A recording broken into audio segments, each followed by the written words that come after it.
जय श्री श्याम। आज हम कर्म और प्रारब्ध के विषय में चर्चा करेंगे। बहुत सारे लोग मुझसे भी मिलते हैं और मैंने भी देखा है कि बहुत पूजा पाठ करते हैं, धर्म का कार्य करते हैं, उसके बावजूद भी उनके जीवन में बहुत संघर्ष रहता है, दुखी रहते हैं, परेशान से रहते हैं। तो देखिए, ऐसा नहीं है कि आपके पूजा पाठ करने से आप परेशान हैं। अब बहुत सारे लोग बोलते हैं हमें पूजा पाठ करने की जरूरत क्यों है, वो हमारा तो प्रारब्ध ही ऐसा है। तो उसको बदलने के लिए देखो, कर्म की प्रधानता बताई गई है। कर्म की प्रधानता इसलिए बताई गई है क्योंकि जो आज हम कर्म कर रहे हैं वो आने वाले समय में हमारा प्रारब्ध बनने वाला है। और जो आपने अब तक जो जीवन में देखा है वो आपके पुनर्जन्म का या पीछे का जो कर्म किया है उसी के आधार पर आपको मिला हुआ है।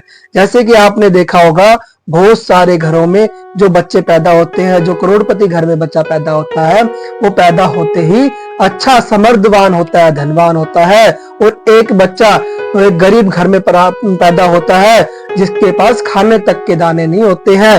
वो दोनों परिश्रम करते रहते हैं। और कई बार ऐसा भी होता है कि जो करोड़पति घर में पैदा हुआ बच्चा धीरे धीरे बढ़ते बढ़ते अपने कर्म के आधार पर गलत कर्मों में चला जाता है, पाप करने लगता है, दुष्कर्म करने लगता है और आने वाले समय में वह गरीब बन जाता है। और जो बच्चा गरीब घर में पैदा हुआ था वो दिनों दिन अपने कर्म के आधार पर मेहनत करता है, परिश्रम करता है और कुछ समय के पश्चात में एक समृद्ध इंसान बन जाता है, अच्छे पैसे वाला बन जाता है, धनवान बन जाता है। और खुशियों की उस जो आदमी गरीब घर में पैदा हुआ है वो अपने जीवन में संतुष्ट भी है, खुश भी है, अच्छा रह रहा है।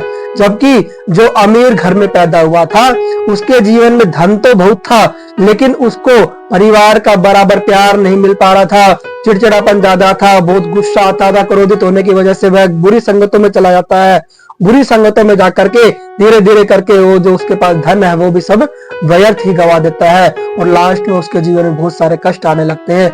ये सब हमारे पिछले जन्म के प्रारब्ध की वजह से होता है। जिसने पहले कम उम्र में अच्छे कर्म किए और उसके बाद बुरे कर्म किए और उस वजह से वह पहले तो अच्छे घर में पैदा होता है, पैसे वाले घर में पैदा होता है, लेकिन उसके कर्म के आधार पर जब उसने बुरे कर्म किए थे उसके आधार पर वह गरीबी की ओर जाने लगता है। और जो गरीब घर में पैदा हुआ है वो बच्चा क्या करता है, उसने पहले जीवन में बहुत बुरे कर्म किए होंगे जिसकी वजह से उसको पूरे दिन देख करके सजा भोगनी पड़ती है। और फिर बाद में उसको समझ होने पर जब वह अच्छे कर्म करने लगता है तो उसका पूरा का पूरा प्रारब्ध सुख और सामर्थ्यवान बनता चला जाता है। ये पूरा का पूरा कार्य जो है, प्रारब्ध जो है, मैन हमारे कर्म के ऊपर चलता है। इसलिए हमारा कर्म करना बहुत जरूरी है।